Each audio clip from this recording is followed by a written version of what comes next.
Bueno, buenas tardes a todos los presentes. Hoy vamos a presentar un nuevo número de la revista Politeia, el número 12. Bueno, en esta ocasión es una revista especial porque hemos tratado de retomar un panel de análisis político, a diferencia de los anteriores números de nuestra revista, donde, bueno, mandaban sus artículos y los publicábamos, ¿no? En esta ocasión hemos realizado un análisis político, un panel de análisis político donde debatimos el modelo de crisis actual que se vive en nuestro país, ¿no? Alcanza el número 12 con el tema crisis de modelo de Estado. Siempre como pregunta, como cuestionamiento, trabajo en gabinete.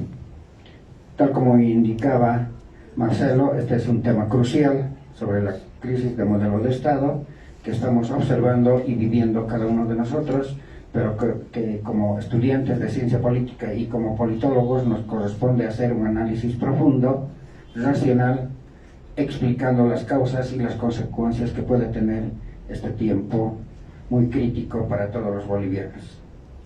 Reciban también un saludo afectuoso Andro Arandia, Israel Aranda y Daniel Centeno, articulistas de este número, la mayoría de ellos ya con experiencia en el trabajo de narradores y analistas en la revista digital Politeia.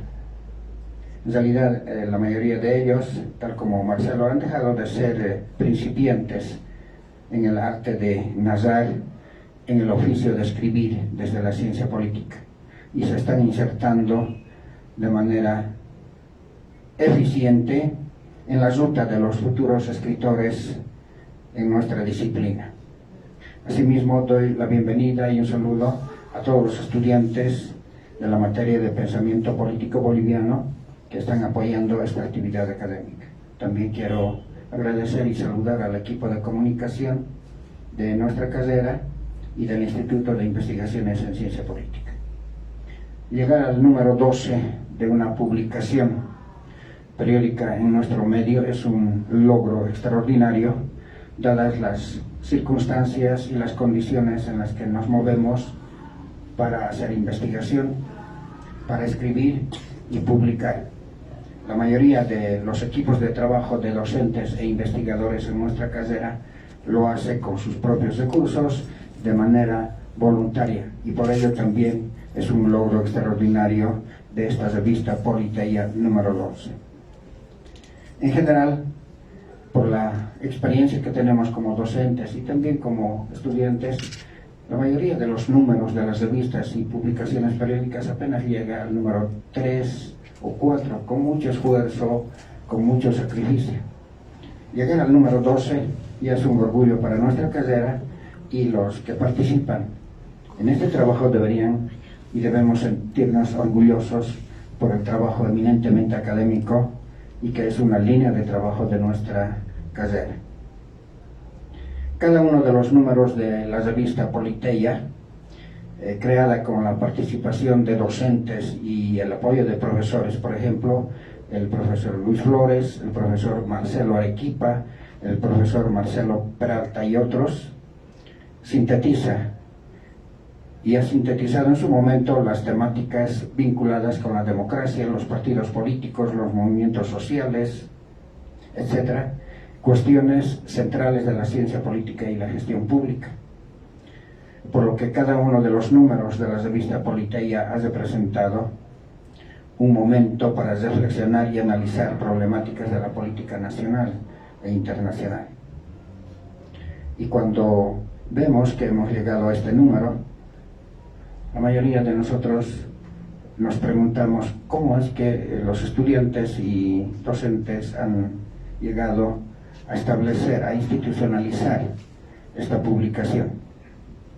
¿Cómo es que este grupo de estudiantes y de politólogos, recientemente titulados algunos de ellos, están trabajando en su gabinete, están haciendo investigaciones empíricas y luego vacían todo ese trabajo en su gabinete, en su casa, encerrados? Parece una locura trabajar de manera aislada, pero bueno, ese es el oficio del politólogo.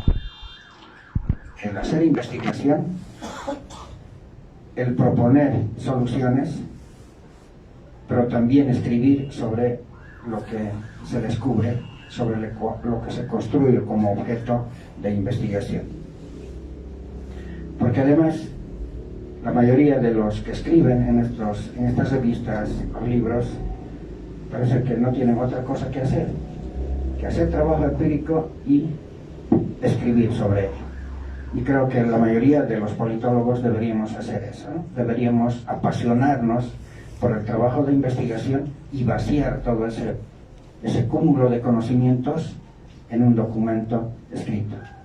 Y hay que hacerlo porque, como decían los periodistas y algunos escritores, lo que no se escribe no existe. Y por lo tanto, el número 12 ya ha adquirido también personalidad institucional académica en nuestra carrera. Quisiera mencionar que, además de ese esfuerzo que están haciendo estos equipos de trabajo de Politeia, es mucho más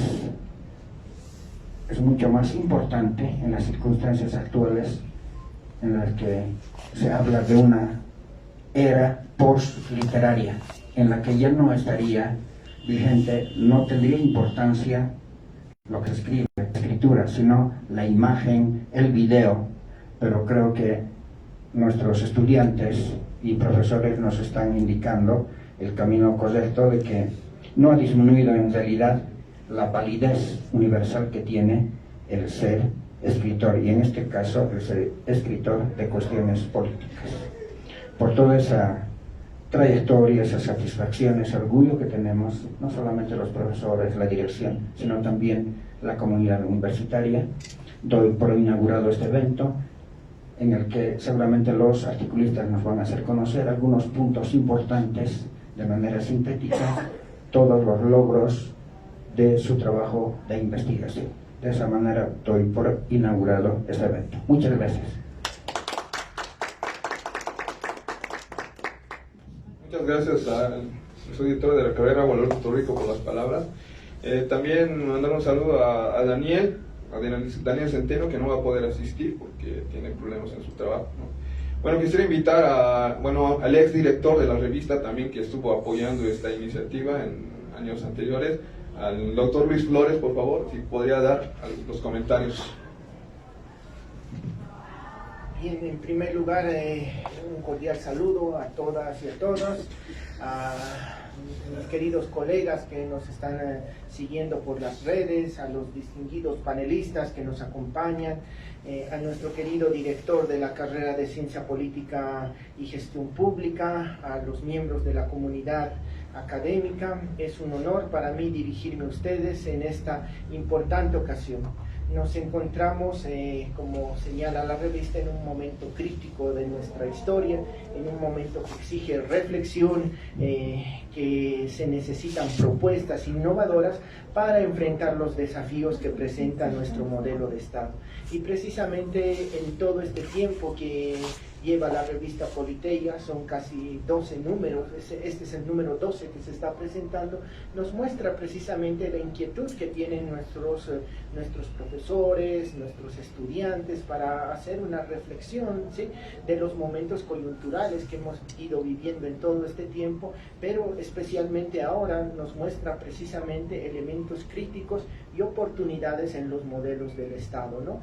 Para mí, como les decía, es realmente muy emotivo estar aquí, porque me acuerdo el año 2016 cuando se llevó adelante, ¿no?, las demandas de los estudiantes de tener una revista para poder escribir, para poder plantear sus ideas, para generar investigación, ¿no? Y pues ese año se concreta la revista Politeia, y de hecho la revista fue nuestra primera revista digital que hubo en la carrera, ¿no? Entonces es un elemento importante. Después nos ha tocado asumir la conducción de esta revista junto con Marcelo en la parte editorial, y ha sido un trabajo pues a veces bastante complejo, ¿no? Porque siempre buscábamos a los estudiantes, ¿no? Y tratábamos de decirles apoyen, escriban, ¿no?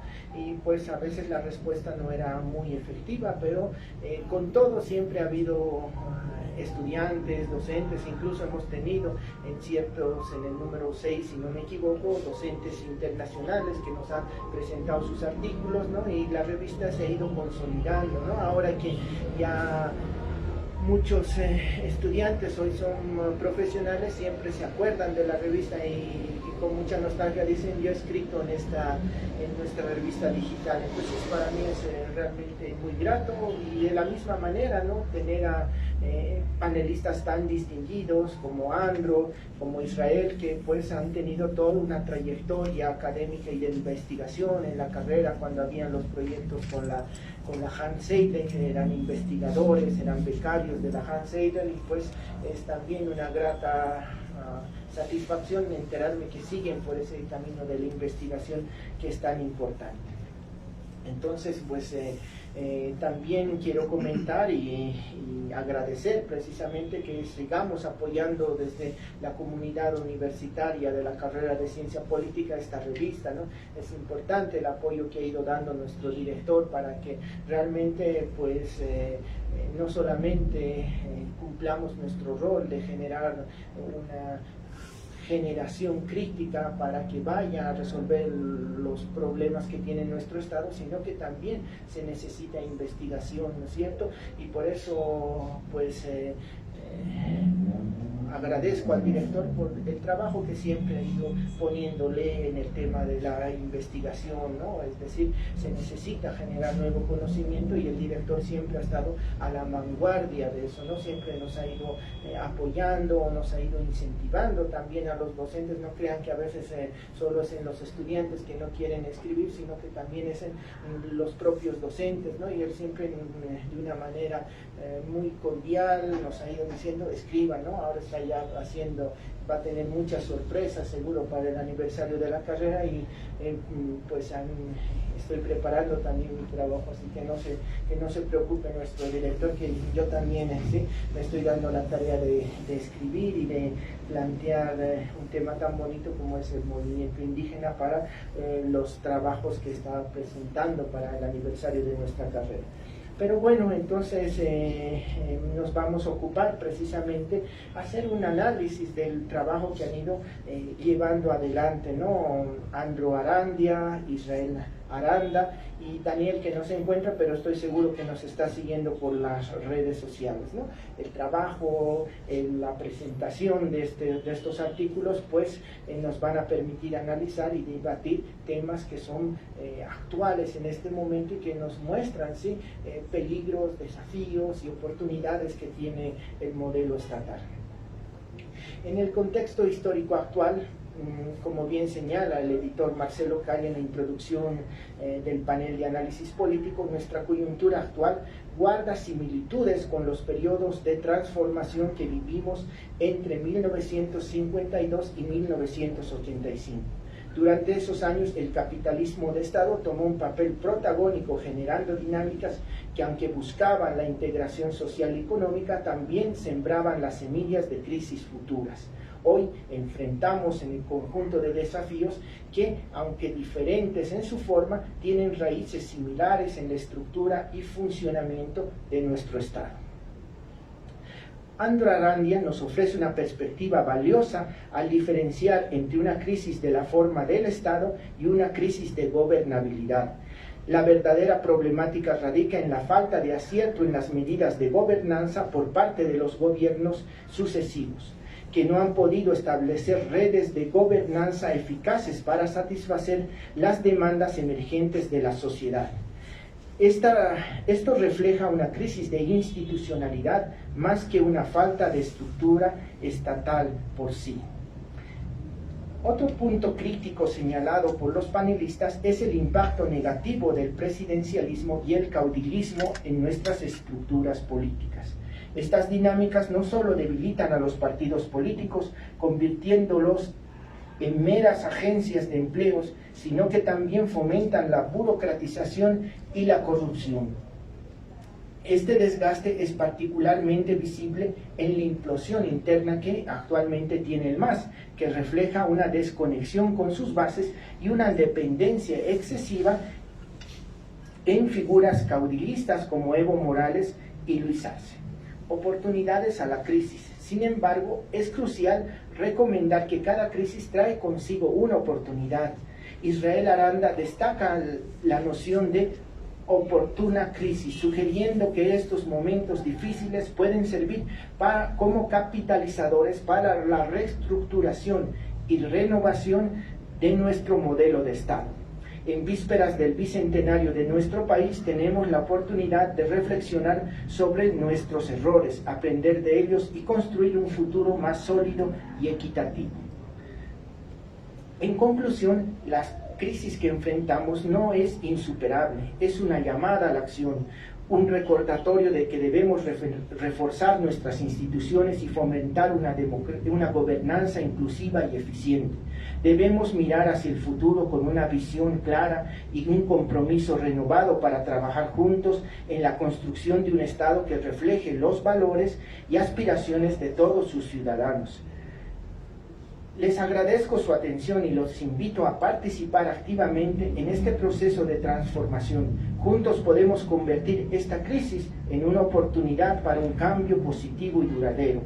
Quisiera añadir una reflexión personal sobre lo expuesto. Este análisis detallado no solo nos ilumina sobre los problemas estructurales y de gobernabilidad que enfrentamos, sino que también nos insta a actuar con decisión y creatividad. No olvidemos que ante todo problema, la función del politólogo es ver oportunidades. Tenemos la oportunidad de plantear un sinfín de soluciones. Sabemos que de todas ellas, una será la acertada. Agradezco a los panelistas por sus profundas aportaciones y espero que con el esfuerzo colectivo podamos superar estos desafíos y avanzar hacia un modelo de Estado más justo y efectivo. Muchas gracias. Bueno, muchas gracias a doctor Flores por sus palabras. Bueno, en esta revista, como les señalé, hemos debatido 3 temas. Bueno, en sí el tema principal es sobre la crisis del Estado, ¿no? Nuestra segunda pregunta al panel ha sido si existía una crisis en el partido de gobierno, y nuestra tercera pregunta ha sido si existe un desencanto de la política. Bueno, al iniciar, digamos, el panel de análisis político, señalábamos una frase de Robert Lehner que me ha parecido muy interesante, que decía, ¿no? Toda reforma del Estado también es una reforma del ciudadano. A partir de ese punto hemos tratado de ir analizando ya más profundamente todo este tema. Una de las conclusiones a que hemos llegado es que nadie debate el modelo de Estado actual. O sea, hay muchos análisis sobre que hay una crisis en la economía, una crisis política, pero ni ningún bando del ala arcista ni del ala evista debaten el mismo modelo, ¿no? Y es una de las conclusiones que llegó nuestro panelista, Israel Aranda. Yo quisiera invitar a que pueda dar su comentario.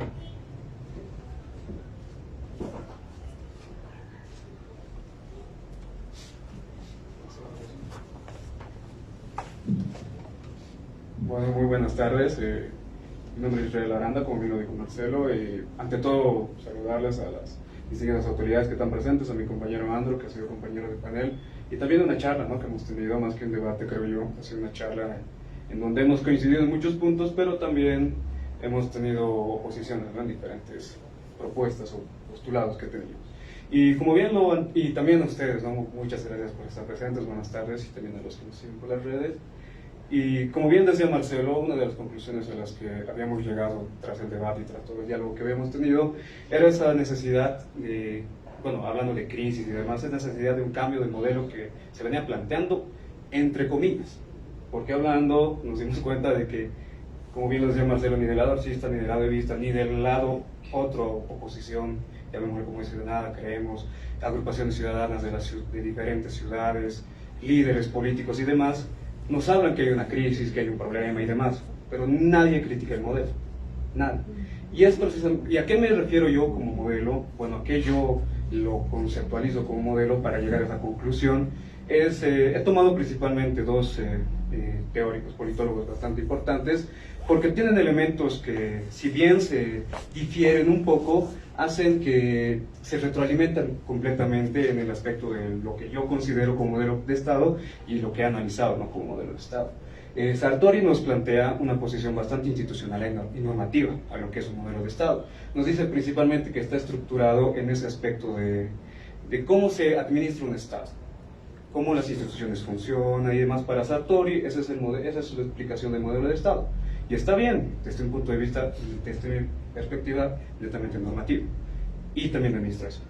Y esto nos plantea algo un poquito más profundo, y creo que eso le aporta mucho a lo que Sartori plantea, y habla de las interacciones políticas de la sociedad y también de las interacciones económicas, y lo importante y fundamentales que son para gestionar los conflictos que tiene la sociedad dentro, ¿no? Entonces yo considero esos elementos bastante importantes porque nos sirve, como bien también lo plantea Easton, para ver cómo encaran esos procesos de cambio que van a tener los propios estados y también las propias propuestas de Estado, y cómo se van a sustentar en el aspecto de legitimidad a lo largo del tiempo, que es bastante importante para entender cómo el modelo de Estado se puede mantener, porque si no tiene un apoyo, una respuesta positiva por parte de la sociedad y no le acompaña también la coyuntura, por más de que tenga buenas ideas y que se plantee de una manera correcta, no va a funcionar. Y nos vamos a, bueno, lo que yo considero como modelo de Estado y lo que yo he analizado, ¿no?, como modelo de Estado en la charla, que es esa estructura organizativa, como bien lo planteaba Sartori, pero que tiene un elemento central, y que es que se centra en cómo la forma de gobernanza dentro del Estado, y ahí también podemos hablar de gobernabilidad y toda la estructura interna que puede haber, depende mucho de las interacciones políticas y las relaciones y la distribución de poder. Esos elementos son importantes. ¿Por qué? Porque el modelo de Estado, y como politólogos creo que tenemos que saberlo, y como siempre yo lo planteo el aspecto del realismo político, en política los intereses priman. No hay, podemos hablar de moralidad, elementos científicos y demás, que serían los correctos, y es el deber ser, pero en política, en la real política, como plantea la realpolitik, lo que prima son los intereses. Y eso siempre van a ir estructurado en torno a beneficiar a ciertos sectores y perjudicar a otros sectores. Siempre va a haber un ganador y un perdedor. No estoy planteando buenos o malos, estoy planteando ganadores y perdedores dentro de un juego de poder. La siguiente diapositiva, por favor. Entrando en ese concepto de lo que es un modelo de Estado, ya vamos a entrar un poquito más para, por lo menos, plantear cómo yo veo ese análisis del, como le decía, ¿no?, el modelo de Estado. Yo considero tres elementos importantes, hay muchos más creo yo, pero los más importantes y de los que tenemos bastante relevancia el día de hoy. Escuchamos mucho de lo que es lo económico, escuchamos mucho de lo que es lo social, lo político. Yo lo he planteado en Bolivia, estos tres elementos que se retroalimentan, pero también tienen una interacción bastante interesante. En lo económico yo he planteado el aspecto del modelo que tenemos actualmente en el país, el social, comunitario y productivo. El movimiento socialismo lo ha presentado, uno de los autores es el presidente, Luis Arce Catacora, y ha sido también, no olvidemos que ha sido el ministro de Evo Morales en el tiempo que él ha durado dentro del gobierno, ¿verdad? Entonces, eso era también un elemento que nosotros discutíamos, debatíamos, que todos nos dicen que hay una crisis económica, hablan mucho de crisis económica, hablan mucho de recesión económica, de problemas dentro del aspecto financiero, dentro de las empresas privadas. Recientemente hay un problema bastante grande de la inflación, que también es un debate muy bonito, muy importante creo yo en el aspecto de las ideas, pero nadie debate cómo se va a cambiar el modelo social, comunitario y productivo. Como bien les decía, ni el movimiento socialismo, ni Comunidad Ciudadana, ni Creemos, ni Corporaciones Ciudadanas, ni ningún autor político nos dice cuál es la alternancia a ese modelo. Que nosotros, que creo que todos ya sabemos, los que tienen algo de conocimiento, no solamente en política, sino en economía, podemos entender que está agotado. Y eso precisamente puede responder varios elementos, pero también, para suavizarlo un poco, a ciclos políticos y económicos, ¿no? Siempre sube y siempre se baja dentro de la política. Y dentro de la economía eso es algo muy importante. Eso es como un punto central para entender una parte del modelo del Estado, que es lo económico. El otro modelo que yo lo planteo como social, yo lo planteo como modelo plurinacional, que es lo que se centra, está dentro también de lo que es la Constitución, y en un momento lo voy a explicar por qué.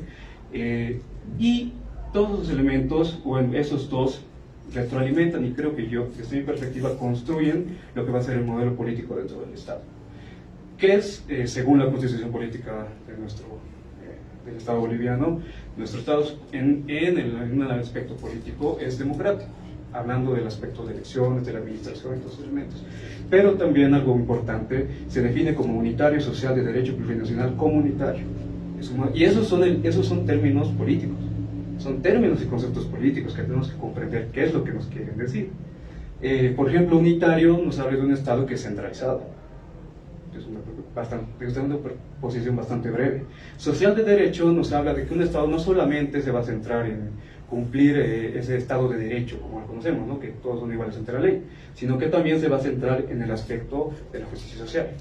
Eso es un concepto también dentro de lo que representa, cómo se presenta el Estado en la Constitución. Y también nos habla de derecho plurinacional comunitario. ¿Y por qué habla de derecho plurinacional comunitario? Yo lo asocio al aspecto social, porque su estructura, ya estructurado desde la Asamblea Constituyente y las posteriores leyes que han salido, incluso las leyes electorales, se han ido estructurando en torno a ese concepto plurinacional y de ampliar la participación de las personas. El relato, el discurso de todos los actores ha sido en torno a eso, ¿no? Ese es, desde mi perspectiva, el camino que se ha seguido para estructurar el modelo político que ahora tenemos, con la participación de pueblos indígenas, partidos políticos, sindicatos que participan activamente dentro de la política. Entonces yo, como bien lo dije, asocio esos tres elementos a lo que es el modelo del Estado. Un modelo de Estado que, como bien lo tenemos en la revista y lo van a poder ver, desde nuestra perspectiva, en conjunto está agotado. Y como bien lo decía, principalmente por los ciclos políticos. Es un elemento bastante grande, pero más, si compenetramos el problema un poco más, vamos a darnos cuenta, la siguiente diapositiva, por favor, que el problema va mucho más allá. Y como bien les decía, si bien vivimos un cambio, una transición en lo que es el paradigma político, no solo a nivel nacional, sino a nivel mundial, como vemos, aquí puse diferentes actores de la política, o referentes en estos momentos, y se van a dar cuenta que uso siempre capturas de Twitter o de Facebook o de diferentes periódicos digitales y demás. ¿Por qué uso esas capturas y por qué? Bueno, yo me informo mediante internet, no me informo mediante los medios de comunicación tradicional, porque creo que, como todos sabemos, tiene financiamiento de uno u otro lado, entonces la información no es imparcial. Y otro punto, y el más importante para mí, es que en internet tenemos la información así. Si en este momento hay un problema en la Asamblea Constituyente, perdón, en la Asamblea Legislativa, vemos el celular y ya sabemos lo que está pasando. Tenemos conocimiento de lo que está pasando y por qué. Y fuera de eso, ¿por qué? Tenemos diferentes posiciones. Por ejemplo, en la semana pasada hubo un problema, ¿verdad?, en la Asamblea con el senador Andrónico, el presidente del Senado, que les apagaron las luces, le apagaron el sonido, tuvieron que traerse reflectores, traer parlantes dentro de la Asamblea. Y es irónico, ¿no?, porque vemos cómo hay un problema dentro desde mi punto de vista, el palacio de la representación política que sería la Asamblea, y vemos cómo está manipulado totalmente, y la información que tenemos y lo que ha sucedido adentro, por lo menos yo la he recibido y la he podido contrastar mediante internet, para saber lo que ha pasado, mediante Twitter, mediante las cuentas de los propios diputados. No por personas o periodistas que te cuentan diferentes posiciones o ya desde puntos de vista sesgados, sino los propios diputados grabando en vivo, senadores, diputados grabando en vivo, viendo qué está pasando.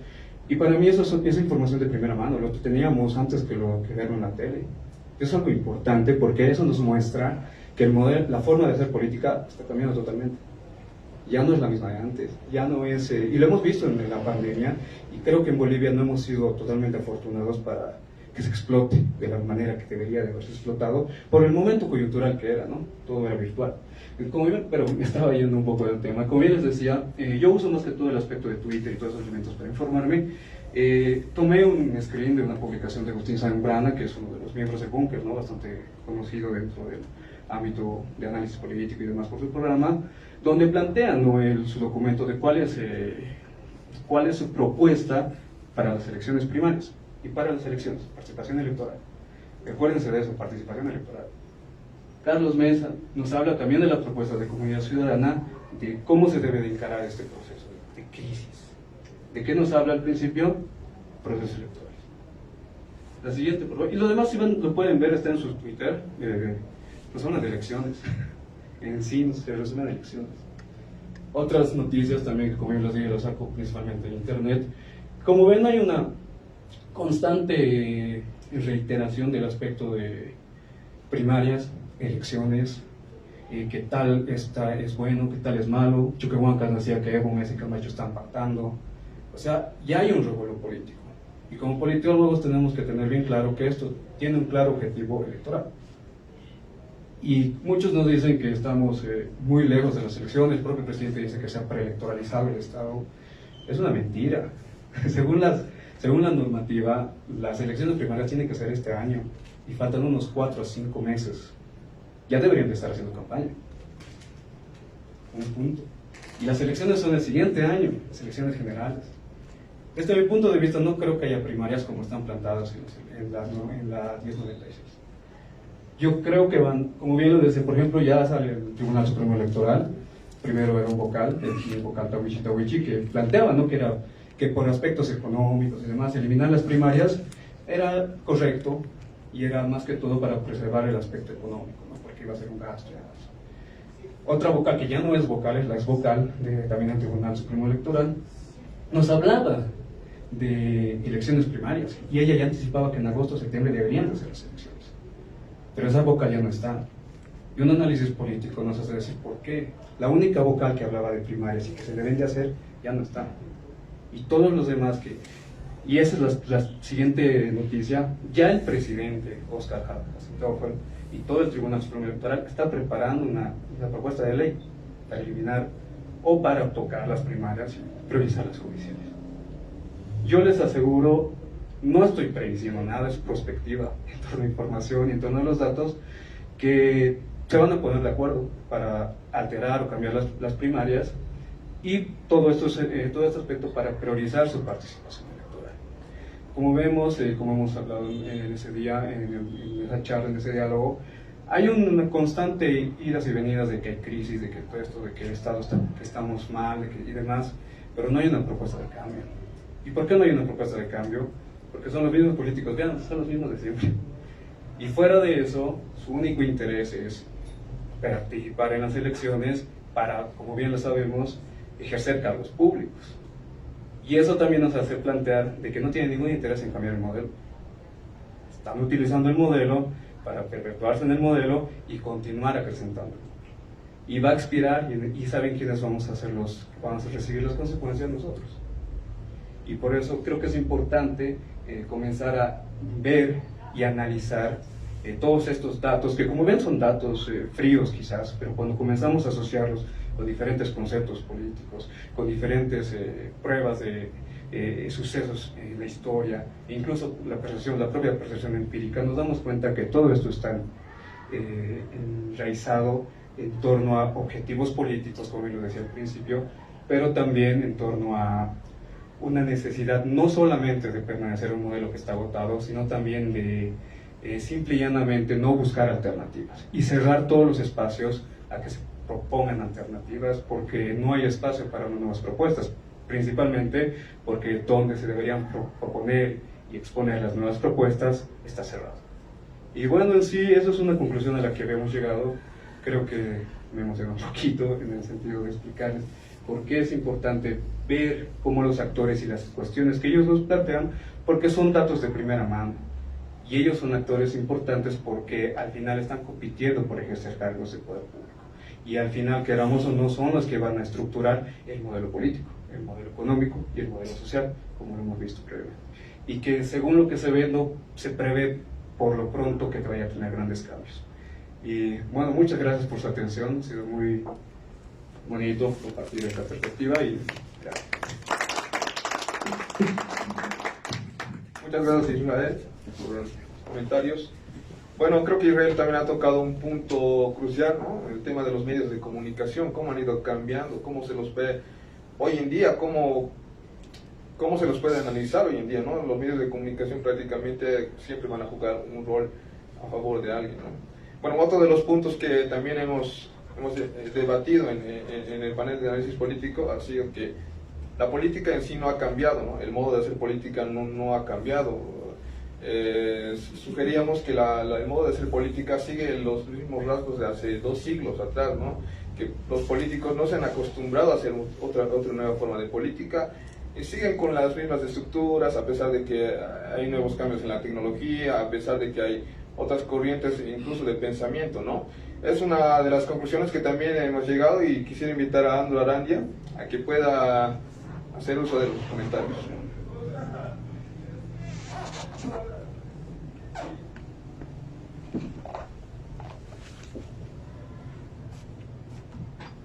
Bien, perfecto.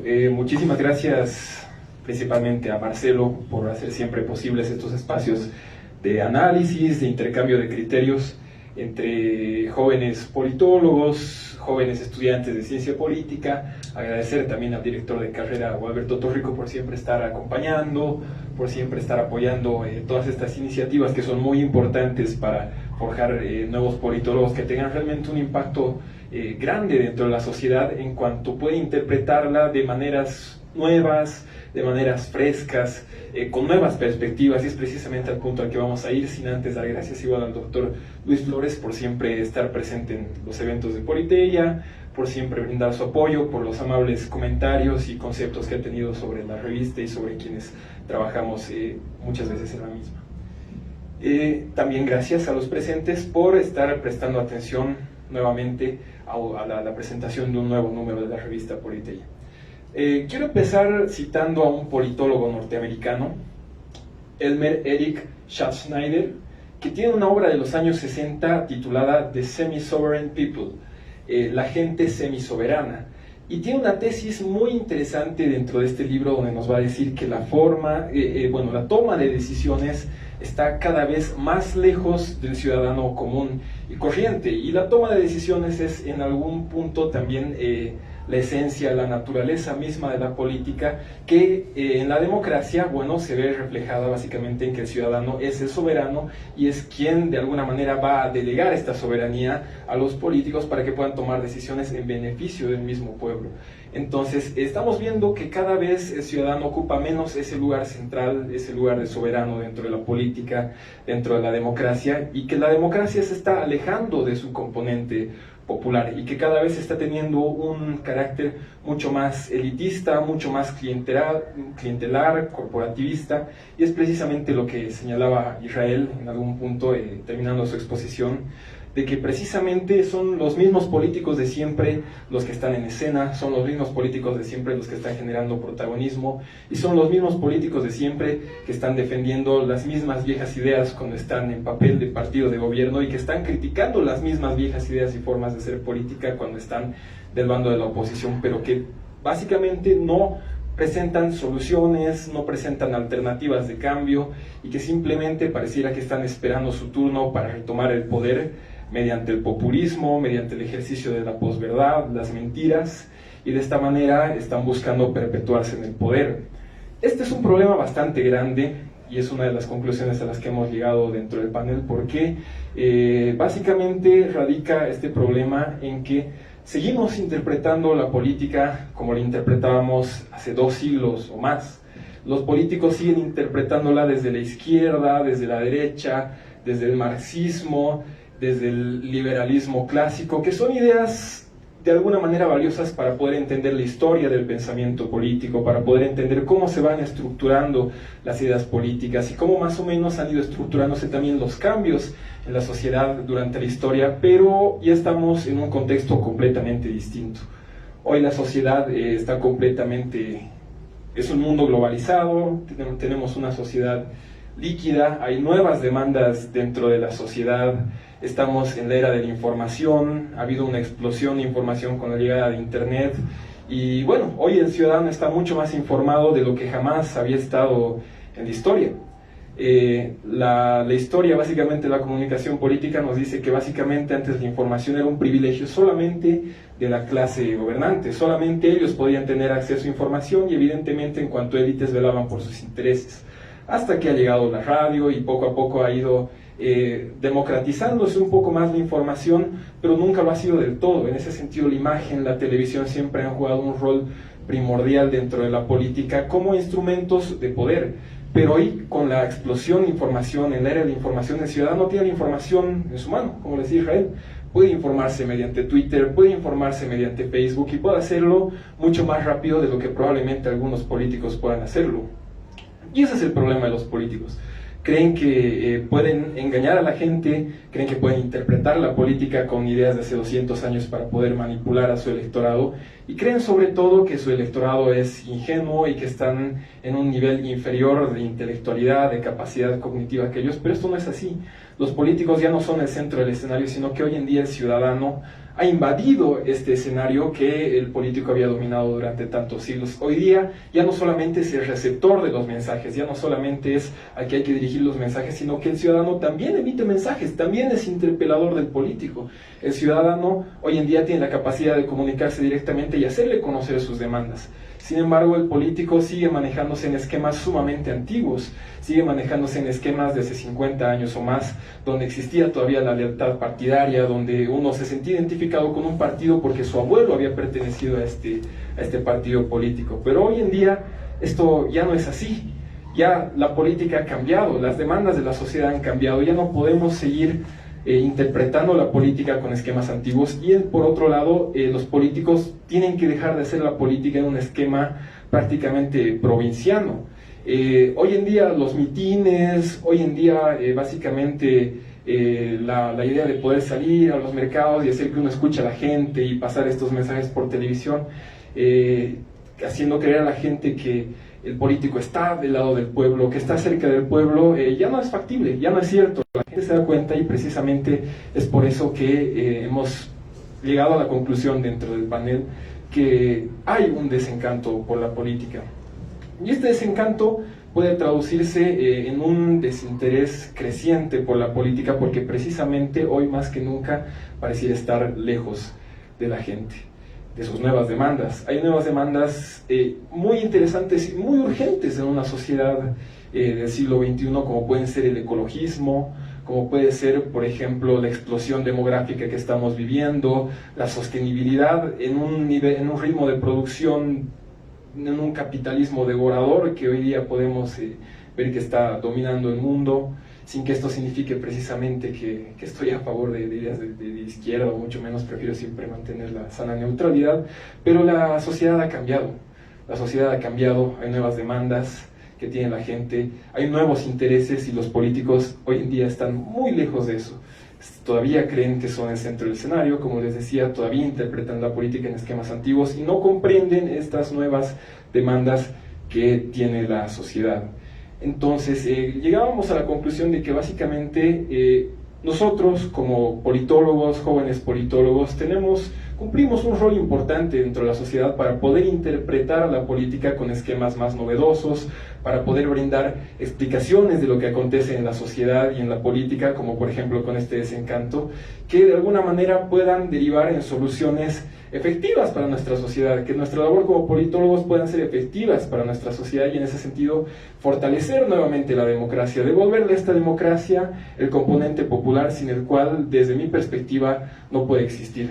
La democracia sin el ciudadano, sin el elector, básicamente no existe, y una democracia en la cual solamente existan élites en una lógica clientelar, corporativista, rotando en el poder, no es concebible. Eso no puede ser una democracia, y es peligroso en cuanto incluso puede conducirnos a lógicas autoritaristas muy peligrosas. Entonces, una de las conclusiones a las que llegábamos básicamente era eso, ¿no? ¿Cuál es nuestro rol como politólogos en el siglo XXI?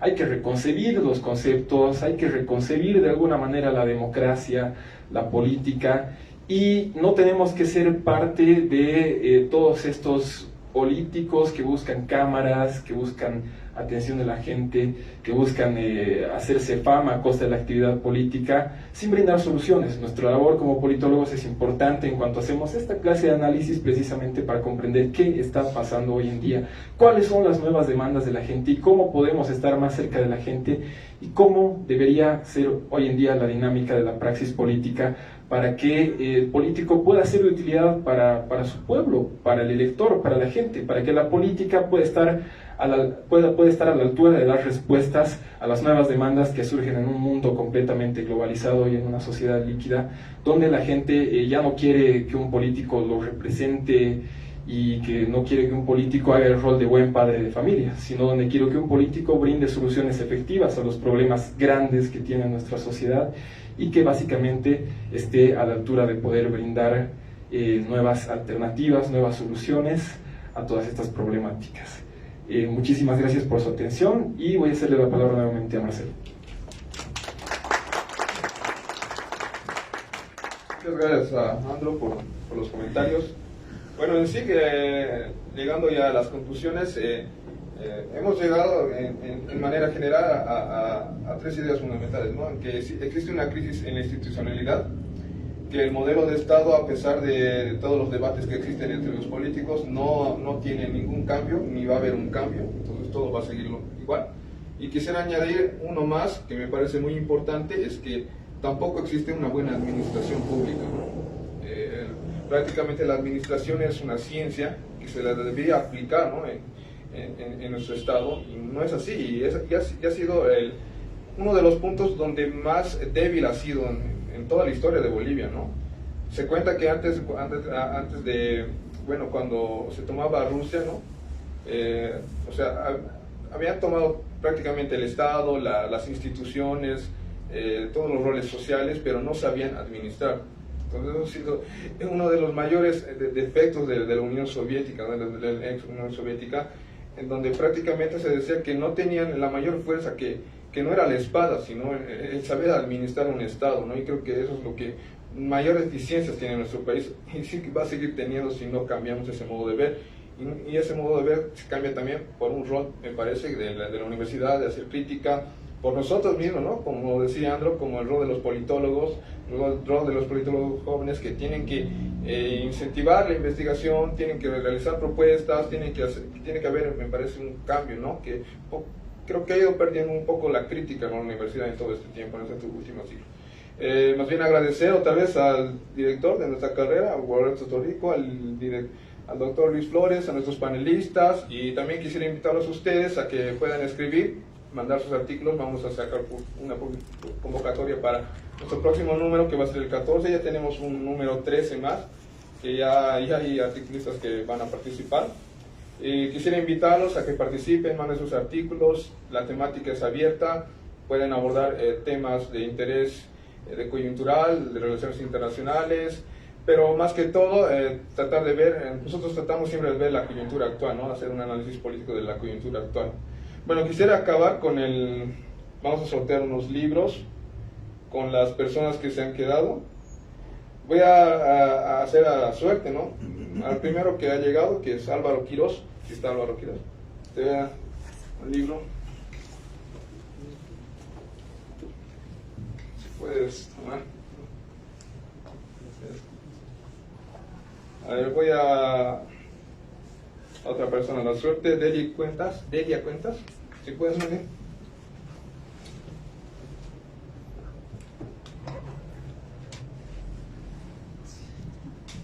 Muchas gracias por asistir. Le voy a regalar un libro más a Cristian Manuel Ochoa. ¿Puedes venir, hermano?